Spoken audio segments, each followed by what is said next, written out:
গত কয়েকদিন ধরে বেশ ইন্টারেস্টিং একটা পার্সোনাল ফাইন্যান্স রিলেটেড টপিক দেখছি আমি কমেন্ট সেকশনে, সেটা হচ্ছে অ্যাজ আ স্টুডেন্ট আমার কি টাকা জমানো উচিত নাকি খরচ করা উচিত, should I save or should I spend.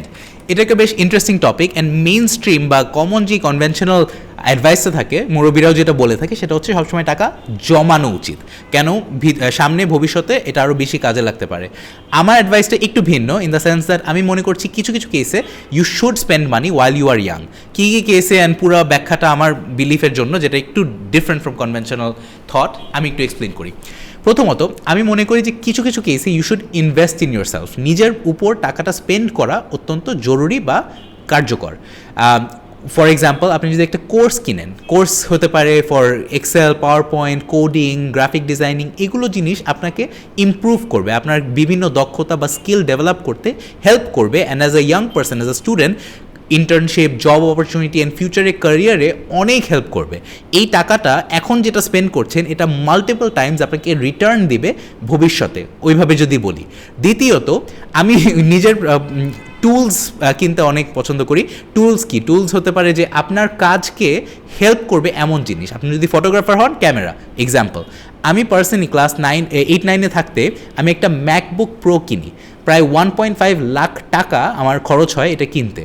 ওই সময় আমার রিলেটিভ অ্যান্ড সবাই বলেছিল যে এটা একটা বিশাল বড় বিলাসিতা বা একটা লাক্সারি পারচেস, রাইট?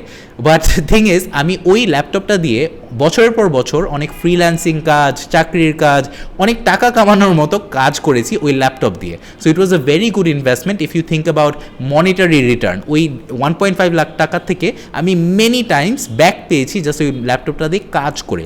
সো টুলসে ইনভেস্ট করা even when you are young is very useful. তৃতীয়ত, ট্রিপস বা ভ্রমণের উপর আমি মনে করি সবসময় স্পেন্ড করা উচিত যদি আপনাকে একটা ডিফারেন্ট এক্সপিরিয়েন্স দেয়। নিজের এক্সাম্পল যদি দিই, আমি স্কুলে থাকতে একটা অপরচুনিটি হয়েছিল বাইরে যাওয়ার, চায়নায় আমার ঘুরতে যাওয়ার একটা অপরচুনিটি ছিল।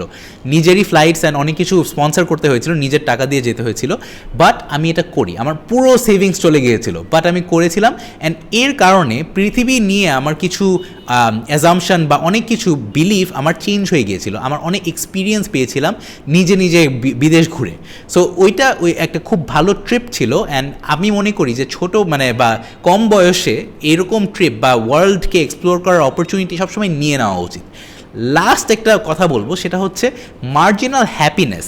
আমি এখানে একটা কোথাও লিখে রেখেছি, হ্যাঁ। সো মার্জিনাল হ্যাপিনেস একটা বড় কনসেপ্ট যেটা আমি চিন্তা করছি এই কয়েকদিন ধরে।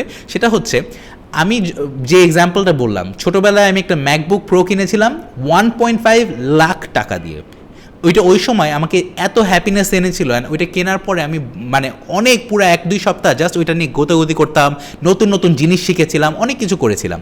রিসেন্টলি আমি এই ফোনটা কিনেছি, এটা একটা iPhone 13 Pro, সিমিলার দাম, 1 লাখের বেশি দাম, কিন্তু আমি এটা কেনার পরে আমি জাস্ট এসে ফোনটা সুইচ করে ইউজ করা শুরু করে ফেলেছি।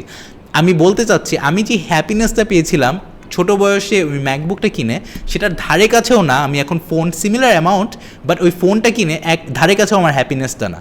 কেন আমি জানি না, হয়তোবা আমি অনেক কিছু এখন দেখেছি, শুনেছি, হ্যান ত্যান, অ্যান্ড আমার হয়তোবা সেম অ্যামাউন্ট অফ হ্যাপিনেস এই পারচেস করে আর পাচ্ছি না। সো আমার পয়েন্ট হচ্ছে, ছোটো থাকতে the more you can get happiness and get experiences and learn things, it is a good investment of your money. 5-10 হাজার টাকা এই বয়সে সেভ করে বা জমিয়ে খুব বেশি কিছু চেঞ্জ হবে না ভবিষ্যতে। If all things go well, you will earn money. টাকা পয়সা আসবে, আয় রোজগার হবেই, অ্যান্ড তখন টাকা পয়সা খরচ করে যে হ্যাপিনেসটা পাবেন তার থেকে অনেক বেশি পাবেন এখন আপনি খরচ করে। সো হ্যাপিনেস পার্সপেক্টিভ থেকেও বললাম, আবার শুরুতে কিন্তু আমি যেগুলো বলেছিলাম জাস্ট ফাইন্যান্সিয়াল টার্মসের রিটার্ন যেটা, সেটাও much more when you invest in yourself and invest in things that help you grow. So এটা হচ্ছে আমার পার্সপেক্টিভ। আমি জানি এটা একটু ডিফারেন্ট কম্পেয়ার টু নর্মালি যেটা বলা হয়। আপনার পার্সপেক্টিভ শেয়ার করতে কমেন্ট সেকশনে প্লিজ লিখবেন। I try to reach each and every comment, খুব ভালো লাগে পড়ে। অ্যান্ড আর যদি কোনো কোয়েশ্চেন্স থাকে, এক্সট্রা থাকে, প্লিজ জানাবেন। Thank you so much, I'll see you in the next one.